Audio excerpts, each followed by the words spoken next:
warahmatullahi wabarakatuh. Salam sobat religi dimanapun berada. Kembali bersama Bunda Nurul dalam program Lentera Ramadan, sebuah program yang tayang selama bulan Ramadan menjelang berbuka puasa di 17.30. Bagaimana kabar sahabat religi semua? Semoga senantiasa dalam keadaan sehat sehingga mampu melaksanakan semua aktivitas yang akan membawa kemanfaatan dan keberkahan. Baik, telah bersama saya Kepala Madrasah Sanawiyah 4 Jombang. Beliau adalah Bapak Dr. Sultan Sulaiman, Magister Pendidikan Islam. Kita sapa dulu beliau yuk. Assalamualaikum Bapak. Waalaikumsalam Ibu. Bagaimana keadaan hari ini? Alhamdulillah luar biasa, sehat walafiat. Amin. Nah, sekarang Bapak Sultan akan memberikan tema keistimewaan puasa. Silakan Bapak. Terima kasih Bunda. Assalamualaikum warahmatullahi wabarakatuh. Hamdan syukran lillah, wassalatu wassalamu ala rasulillah Sayyidina wa maulana Muhammad ibni Abdillah wa ala alihi wa sahbihi wa mawalah, la hawla wa la quwata illa billah, amma ba'd. Bunda Nurul yang sangat saya banggakan, saya cintai begitu. Terima kasih. Pemirsa Lentera Ramadan yang dimuliakan Allah. Alhamdulillah bersyukur pada sore hari ini kita dalam keadaan sehat walafiat, dan semoga salawat dan salam semoga dilimpahkan Allah kepada baginda Nabi Muhammad sallallahu alaihi wasallam. Pemirsa Lentera Ramadan yang dimuliakan Allah, pada sore hari ini saya ingin sedikit mengupas tentang keistimewaan ibadah puasa dibanding dengan ibadah-ibadah yang lainnya. Saya ingin menyitir salah satu hadis qudsi yang menegaskan bahwa kullu amalin ibni Adam lahu wa innahu illa siyam wa innahu li wa ana jazibi, bahwa sesungguhnya setiap amal baik anak Adam itu lahu adalah untuknya, untuk dirinya sendiri, illa siyam kecuali amal puasa, wa innahu li kata Allah, dan puasa itu adalah untukku, wa ana jazibi, dan aku yang akan memberikan balasan atasnya. Dari hadis ini dapat kami ambil kesimpulan bahwa betapa ibadah puasa ini istimewa Bunda dibanding dengan ibadah-ibadah yang lain. Karena apa? Ibadah ini disandingkan dengan Allah langsung. Wa innahu li, puasa ini adalah untukku kata Allah. Padahal di ibadah-ibadah yang lain Allah tidak demikian. Kalau sudah disadarkan kepada Allah tentu mulia. Analoginya adalah tempat di bumi ini yang paling mulia adalah Ka'bah. Kita menyebutnya dengan istilah Baitullah, disandarkan kepada Allah. Kalau hanya rumahku disebut baiti, kalau rumahmu disebut baituka. Tapi kalau rumah Allah disebut Baitullah. Betapa istimewanya rumah ini. Sama dengan puasa ternyata. Sumtuli, puasa itu untukku kata Allah. Nah, kenapa sedemikian istimewanya ibadah puasa ini dibanding dengan ibadah-ibadah yang lainnya? Tentu harus kita jelaskan secara ilmiah Bunda. Yang pertama, bahwa di dalam puasa itu terdapat atau bahkan tidak ada sifat riya sedikit pun. Itu yang pertama. Sebagaimana kata Rasulullah, laisa fis-siyam riyaun. Tidak ada di dalam puasa itu sifat riya, bukan riya orangnya. Kalau orang riya itu mau puasa mau tidak dia akan riya. Tapi sifat riya sejatinya tidak ada di dalam ibadah puasa. Beda dengan yang lain, karena ibadah puasa itu bersifat abstrak. Misalkan saya dengan Bunda berjalan bersama berdua di pinggir jalan di panas matahari, tidak di warung ya. Itu orang tidak bisa menilai ini yang puasa yang mana, yang tidak yang mana, tidak jelas. Tapi kalau sholat beda.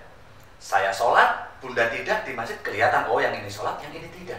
Haji pun demikian, kelihatan, oh yang ibadah haji berarti yang di bulan haji berangkat ke tanah suci haram, dan yang tidak berarti yang di rumah. Zakat pun demikian, ini yang memerlukan zakat, ini yang tidak kelihatan. Tetapi puasa itu memang tidak ada sifat riya di dalamnya, karena abstrak.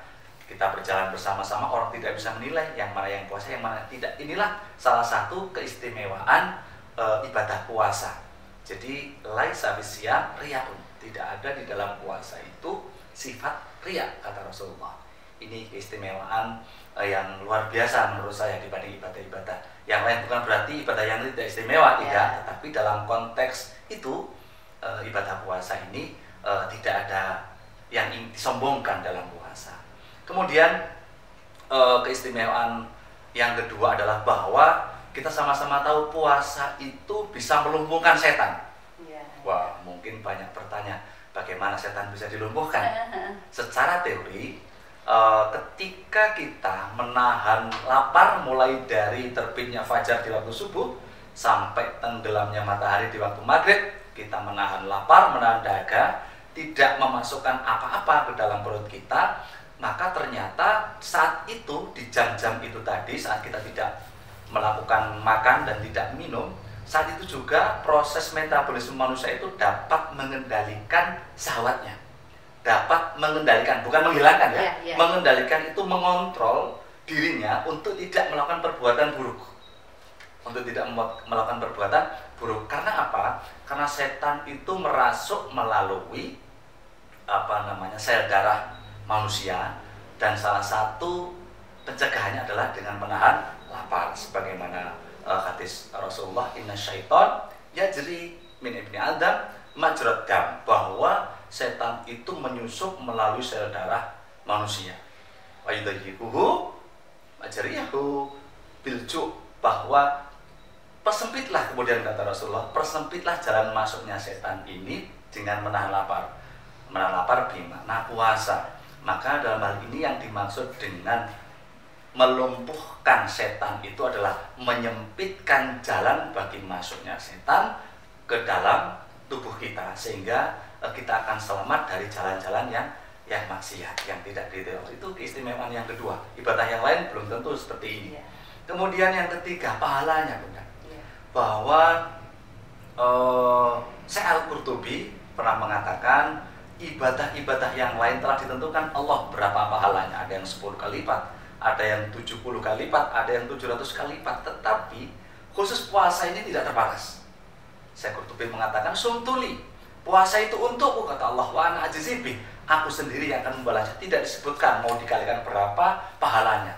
Berarti kita harus positive thinking kepada Allah menurut Syekh Al-Qurtubi, bahwa pahalanya itu tidak terbatas, tidak ternilai, dan tidak terhitung, karena tidak disebutkan.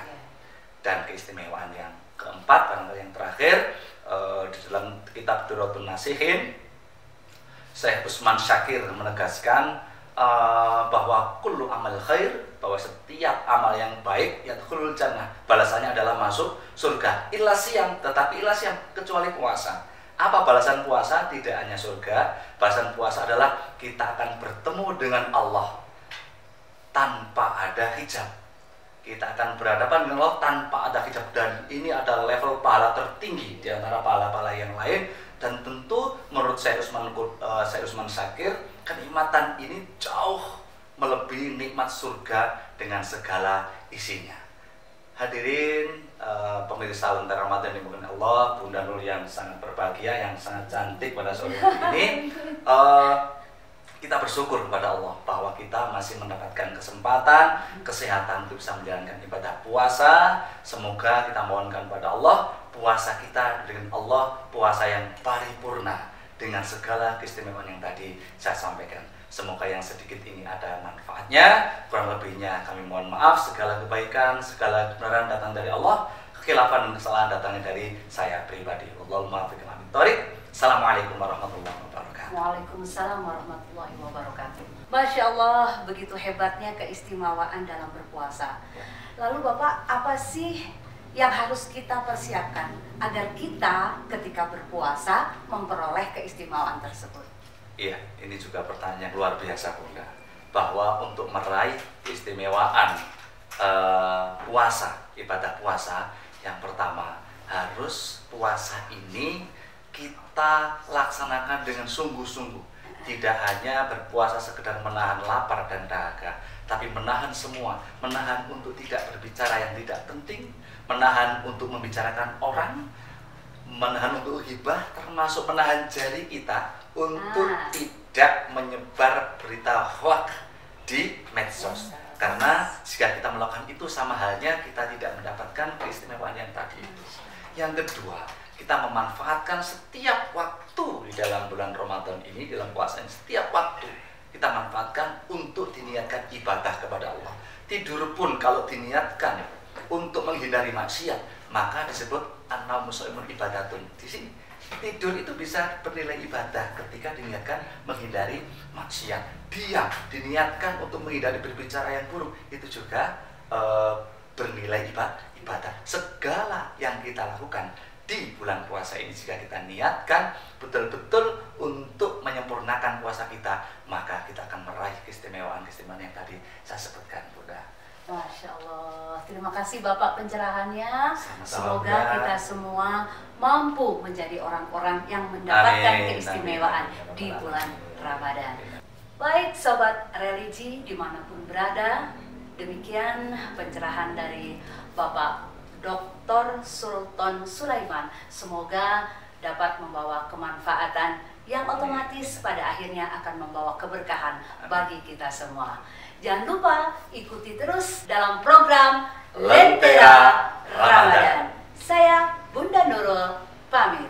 Wassalamualaikum warahmatullahi wabarakatuh.